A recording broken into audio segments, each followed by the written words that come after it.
इस वीडियो में हम लोग एक्साइज कांस्टेबल 2026 में पूछे गए मैथ्स के कुल 10 प्रश्नों को सॉल्व करने वाले हैं, जो आपके आने वाले स्टेट एग्जाम्स जैसे फील्ड वर्कर, कचपाल और झारखंड पुलिस के लिए बहुत ही लाभदायक होंगे। तो चलिए प्रश्नों को सॉल्व करते हैं।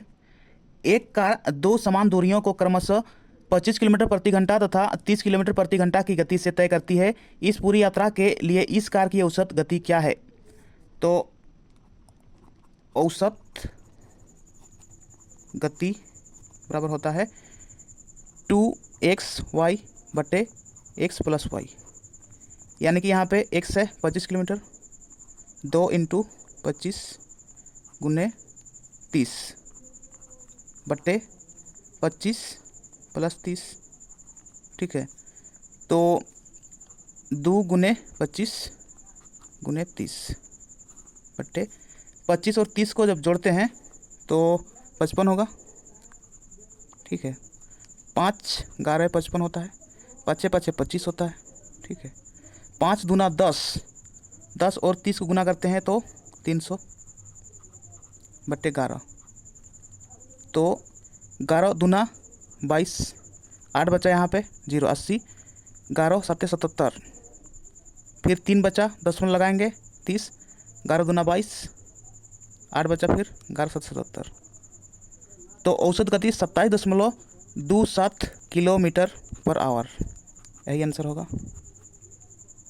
अगला प्रश्न में आते हैं। 11,000 रुपये के एक मूलधन को 5 वर्ष के लिए 20% की वार्षिक दर पर साधारण ब्याज की एक योजना में निवेश किया गया है। इन 5 वर्षों में इस मूलधन पर कितना साधारण ब्याज प्राप्त होगा? तो यहाँ पे साधारण ब्याज निकालना है। तो 11,000 मूलधन है, 11 2 3 0, ठीक है, गुने 5 वर्ष गुने दर है 20% बटे 100। ठीक है, 1 2 0 से 2 0 काट देंगे। ठीक है, 5 दूना 10, 11 देंगे 110 और 2 0, 1 2 0, यानी कि 11,000 रुपया आंसर होगा। अगला प्रश्न में आते हैं। 1080 मीटर लंबी एक रेलगाड़ी 20 मीटर प्रति सेकेंड की गति से दौड़ रहे एक पुरुष को 1/20 मिनट में पार करती है। रेलगाड़ी तथा पुरुष विपरीत दिशाओं में दौड़ रहे हैं, रेलगाड़ी की गति क्या है? तो रेल की चाल बराबर x मीटर पर सेकेंड मानते हैं। ठीक है, तो यहाँ पे रेल गाड़ी की जो लंबाई है 1080 मीटर है। ठीक है, तो समय बराबर समय, तो यहाँ पर समय बराबर दूरी बट्टे चाल होता है।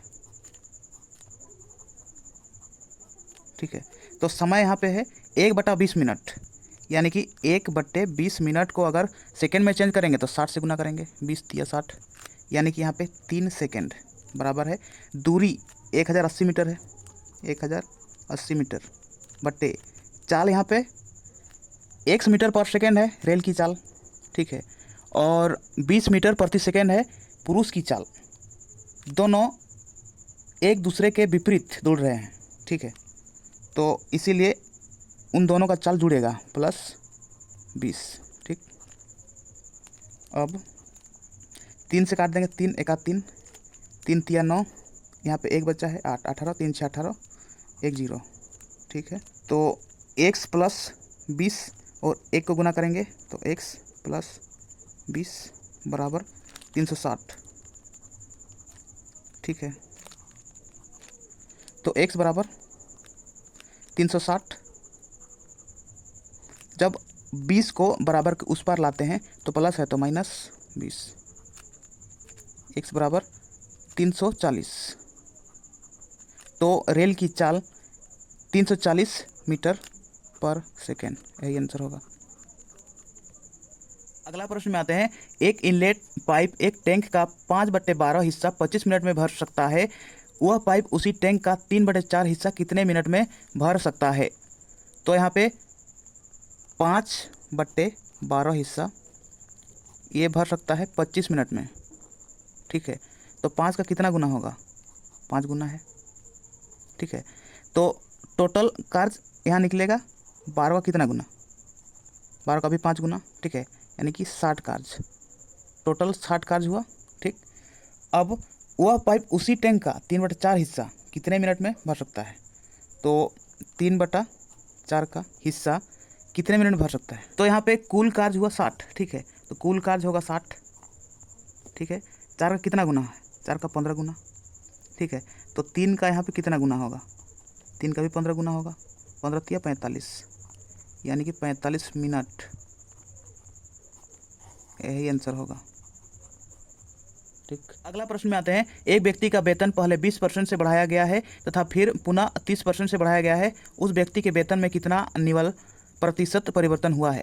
तो पहले 20% बढ़ाया गया है, यानी कि 100 में 20 जोड़ेंगे तो 120 गुने, फिर पुनः 30% से बढ़ाया गया है, यानी कि 100 में 30 जोड़ेंगे तो 130 बट्टे 100 माइनस करेंगे 100, ठीक है। 1 2 जीरो से 2 जीरो काट देंगे, ठीक। 13 दूना 26 के 6 हासिल 2, 13 एका 13 और 2 15 माइनस 100। 156 में से अगर 100 घटाते हैं तो यहाँ पे 56% परिवर्तन होगा, तो यही आंसर होगा। अगला प्रश्न में आते हैं, यदि a अनुपात b बराबर 5:6 तथा c अनुपात b बराबर 3:7 है तो a अनुपात b अनुपात c का मान क्या है। तो यहाँ पे a b और c है, ठीक है, अनुपात में। तो a अनुपात b का मान है 5:6, 5:6, ठीक है। c अनुपात b का मान 3:7 है, c 3 है और b का है 7, ठीक है। 6 को c में खिसका देंगे, 7 को a में खिसका देंगे, ठीक है, 7। अब 6 तिया 18, 6 सत्ते 42, 5 सत्ते 35, ठीक है। तो a अनुपात b अनुपात c का मान हुआ 35:42:18, तो यही आंसर होगा। अगला प्रश्न में आते हैं, एक वस्तु का क्रय मूल्य उसके विक्रय मूल्य से 25% अधिक है, उस वस्तु पर हुई हानि का प्रतिशत क्या है। तो यहाँ पे 25% अधिक, यानी कि 25 बट्टे अधिक, यानी 100 में से 25 जोड़ेंगे 125 गुने 100, ठीक है।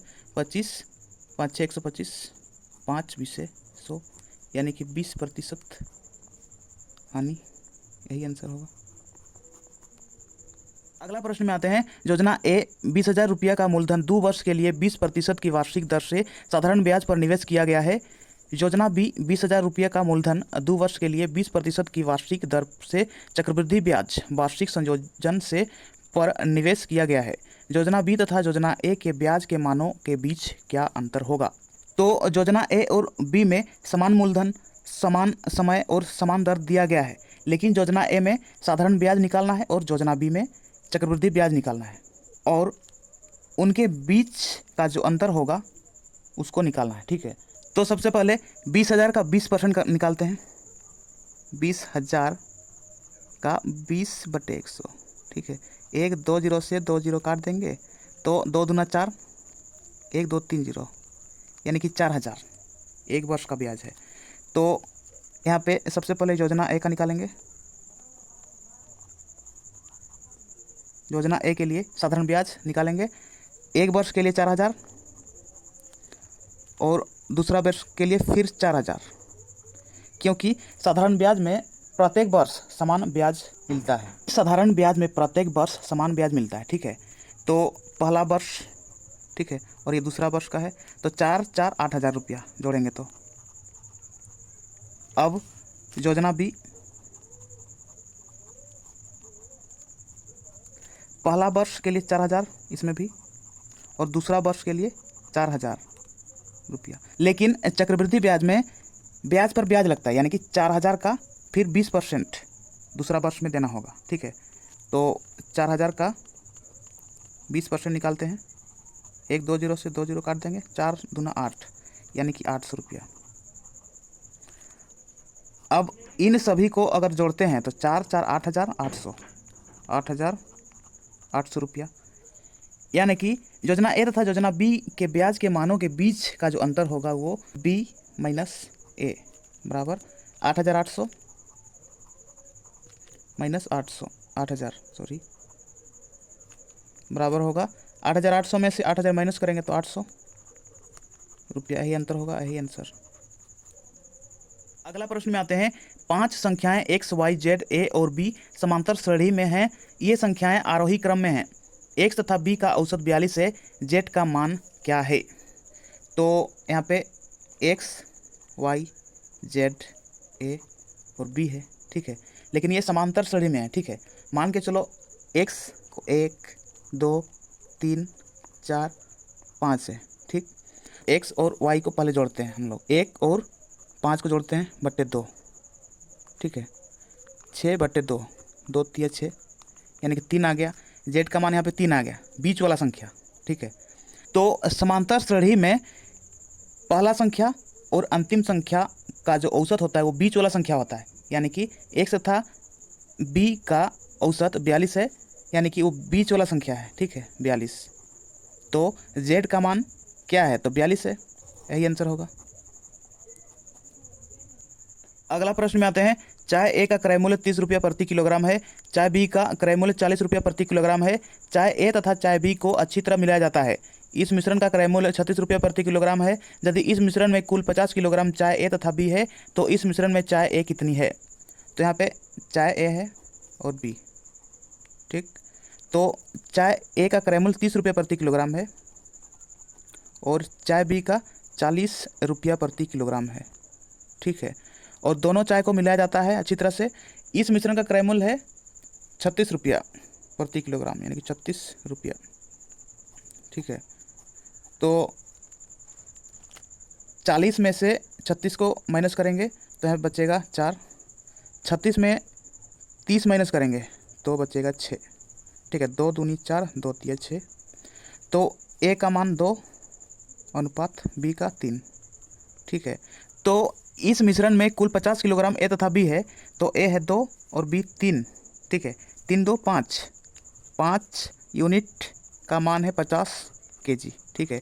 तो 1 यूनिट का 5 के 5, 5 1 के 5 0 10, 1 यूनिट का 10 केजी। तो यहाँ पे मिश्रण में चाय ए कितनी है? चाय ए का मान है 2 यूनिट का 10 गुना, ठीक है, यानी कि 10 दूना 20 केजी, यही आंसर होगा। तो ये थे एक्साइज कांस्टेबल 2026 में पूछे गए मैथ्स के कुल 10 प्रश्न। अगर आपको वीडियो पसंद आया तो वीडियो को लाइक कीजिए और मैथ्सिक चैनल को सब्सक्राइब कीजिए और बेल आइकन को दबाइए ताकि इस चैनल पर आने वाला हर वीडियो का नोटिफिकेशन आप तक सबसे पहले पहुंचे। तो चलिए इस वीडियो को यहीं समाप्त करते हैं और मिलते हैं नेक्स्ट वीडियो में। तब तक के लिए अपना पढ़ाई करते रहिए, ख्याल रखिए अपना और अपने माता पिता का। धन्यवाद।